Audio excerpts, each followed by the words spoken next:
The afternoon sun hung low over the small town of Red Creek, Wyoming, painting the dusty streets gold.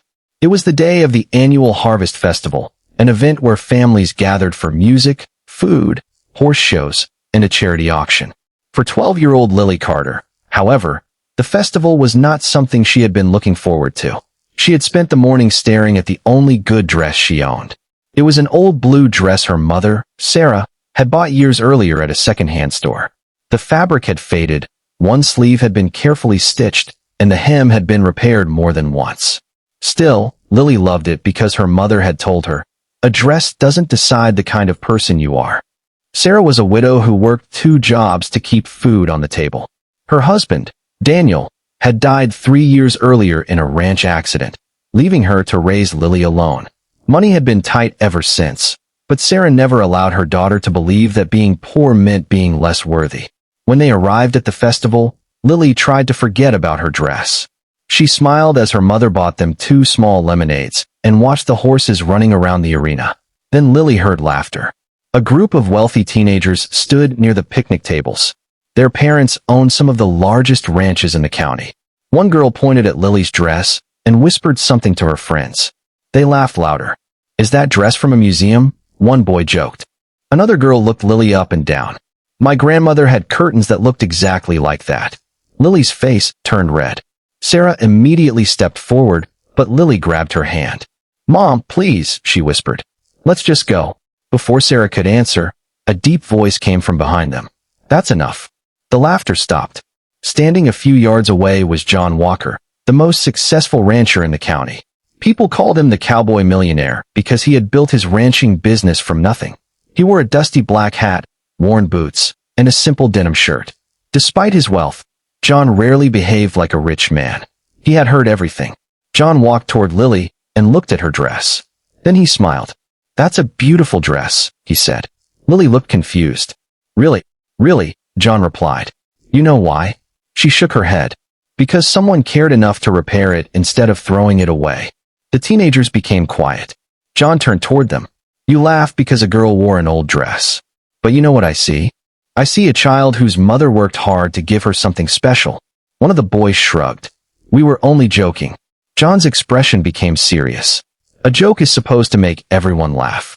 If one person is hurt and everyone else is laughing at her, that's not a joke.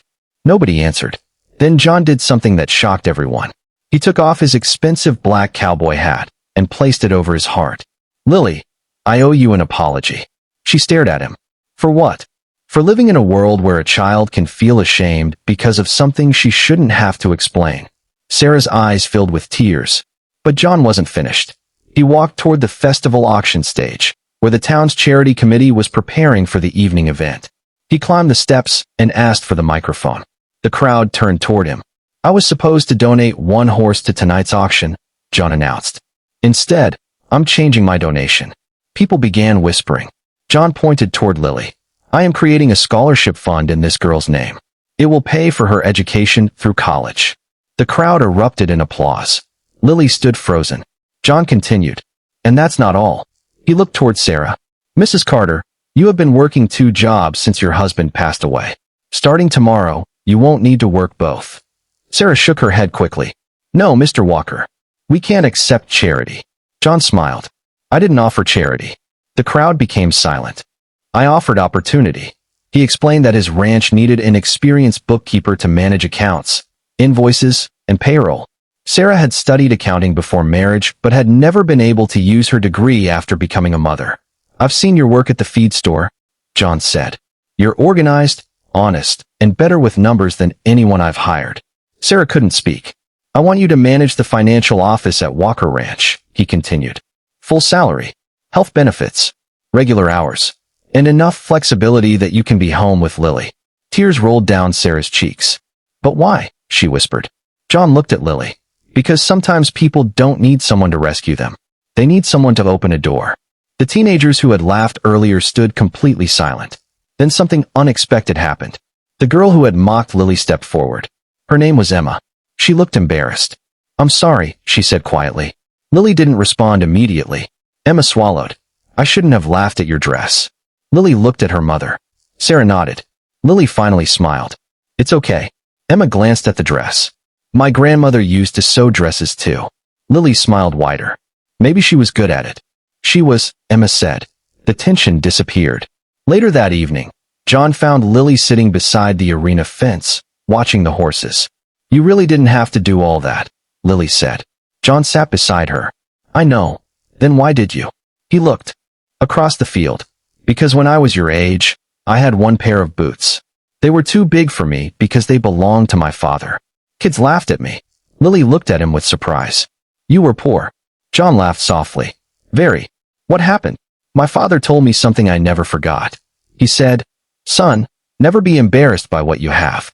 Be embarrassed only if you use what you have to make someone else feel small. Lily looked down at her dress. I think your father was right. He was. Years passed. Sarah accepted the position at Walker Ranch and quickly became one of John's most trusted employees. She eventually became the ranch's financial director, helping the business expand into neighboring states. Lily grew into a confident young woman. The scholarship John created allowed her to attend the University of Wyoming, where she studied veterinary medicine. But Lily never forgot the old blue dress. She kept it carefully folded in a wooden box. 20 years after the Harvest Festival, Red Creek held another celebration. This time, Lily returned as Dr. Lily Carter, a successful veterinarian who ran a large animal clinic serving ranchers throughout Wyoming. John Walker was there too, older now, with silver hair beneath his cowboy hat.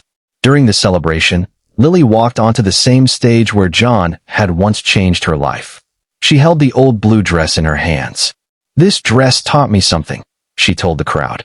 She explained that people often judge others by what they wear, what they drive, or how much money they have. But character cannot be measured by clothing. She looked at John. 20 years ago, one man heard people laughing at a little girl. He could have ignored them. Instead, he stood up. The crowd applauded. Lily continued. He didn't just help my family. He showed me that kindness is powerful when it comes with respect. John lowered his head, wiping a tear from his eye.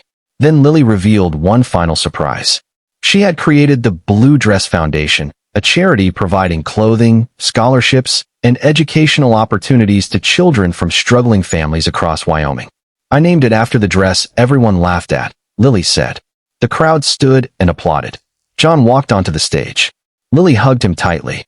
You changed my life, she whispered. John smiled. No, Lily, you did that yourself. I only opened the door. The old dress was later placed inside a glass display case at the Red Creek Community Center, with a small plaque beside it. It read, never measure a person's worth by what they wear. The greatest wealth is the kindness we choose to give. And that became the lesson Red Creek never forgot. The people who once laughed at a poor widow's daughter eventually understood something far more valuable than money. A person's clothing may become old. A person's circumstances may change. But dignity, courage, and kindness never go out of style. And sometimes, all it takes is one person brave enough to stand up and say, that's enough.